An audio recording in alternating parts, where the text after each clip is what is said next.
সবার কপালে কিন্তু সবকিছু থাকে না। তুমি পেয়েছো, হয়তো তুমি অনেকটাই লাকি। এমন একটা কমেন্ট আমি কিছুদিনকার আগের একটা ভিডিওর মধ্যে পেয়েছি। দিদিভাইটা হয়তো ভালোবেসেই আমাকে কমেন্টটা করেছে। তাই এই উদ্দেশ্যে আমি একটা কথা বলতে চাই, সোশ্যাল মিডিয়া এমন একটা প্ল্যাটফর্ম যেখানে মানুষ সবকিছু ভালো ভালোটাই দেখায়। আপনি যদি একদিন না খেয়ে থাকেন, আপনি অবশ্যই এসে সোশ্যাল মিডিয়ার মধ্যে বলবেন না যে আমি না খেয়ে আছি। কিন্তু আপনার সাথে সবকিছু ভালো ভালো যখন হবে, আপনি অবশ্যই সোশ্যাল মিডিয়ার মতন সেটা শেয়ার করবেন। তবে হ্যাঁ, সবার কপালে কিন্তু সবকিছু থাকে না। কেউ একজনের কপালে কষ্টের পরিমাণটা একটু বেশি থাকে, কেউ একজনের কপালে কষ্টের পরিমাণটা একটু কম থাকে।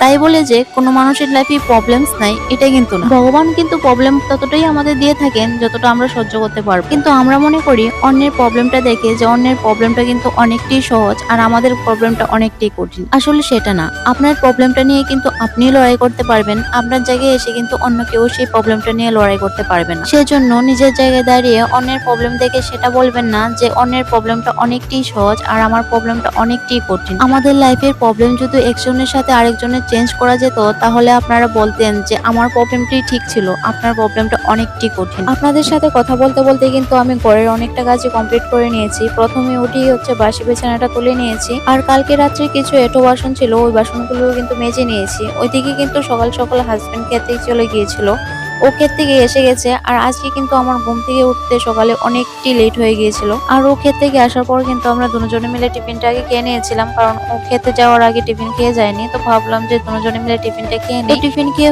আমি ঘরটা ঝাড় দিয়ে নিচ্ছি। আর আজকে আমার বড় চায়ের বাড়িতে মনসা পুজো আছে, তো সেখানে রাত্রে অনেকগুলি কাজই আছে। যদি সম্ভব হয় তাহলে আপনাদের সাথে অবশ্যই শেয়ার করব। আর এখানে আমি হাজবেন্ডের জন্য ভাত নিয়ে এসেছি, কারণ ওর কাজে যাওয়ার টাইম হয়ে গেছে। ওর সাথে কিন্তু আমিও খেয়ে নিয়েছিলাম। খাওয়া দাওয়া করে আমি স্নানটা কমপ্লিট করে নিয়েছি।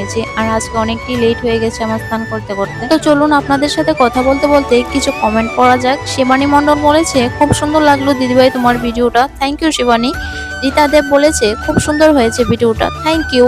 লিপি মন্ডল বলেছে, আমি জলপাইগুড়ি জেলার ময়নাগুড়ি থেকে তোমার ভিডিও দেখছি, থ্যাংক ইউ দিদিভাই। প্রাপ্তি লাইফস্টাইল বলেছে, ভিডিওটা পুরোটাই দেখলাম, খুব ভালো লাগলো, থ্যাংক ইউ তোমাকে। আজকে কিন্তু আমি অনেকগুলি বন্ধুদেরই কমেন্ট তুলে ধরলাম। তোমরা যে এত সুন্দর সুন্দর কমেন্ট করো, আমার কিন্তু পড়তে অনেকটি ভালো লাগে। আমি কিন্তু সবগুলি বন্ধুদেরই কমেন্টের রিপ্লাই দিয়ে থাকি। যাদের যাদের কমেন্টের রিপ্লাই আমি দিতে পারিনি তাদেরকে সরি গো, আমি না অনেকটি ব্যস্ত থাকি, তার জন্য তোমাদের হয়তো কমেন্টের রিপ্লাই দিতে পারিনি। তোমরা এই ভিডিওর মধ্যে অবশ্যই কমেন্ট করো, আমি কিন্তু সবার কমেন্টের রিপ্লাই দেওয়ার চেষ্টা করব। তো এখন কিন্তু 5টা বাজে আর আমি অফিস থেকে কিন্তু বেরিয়ে গেছি। সবার শেষে কিন্তু আমি অফিস থেকে বের হই, তার জন্য কিন্তু অফিসটা আমি লাগিয়ে এসেছি। আর আমি কিন্তু বাড়িতে এসে গেছি। বাড়িতে আসতে না আসতে কিন্তু কারেন্ট চলে গেল। প্রত্যেকটা দিন এই টাইমে কারেন্ট চলে যায়। বাইরে কিন্তু বৃষ্টি হচ্ছে, কিন্তু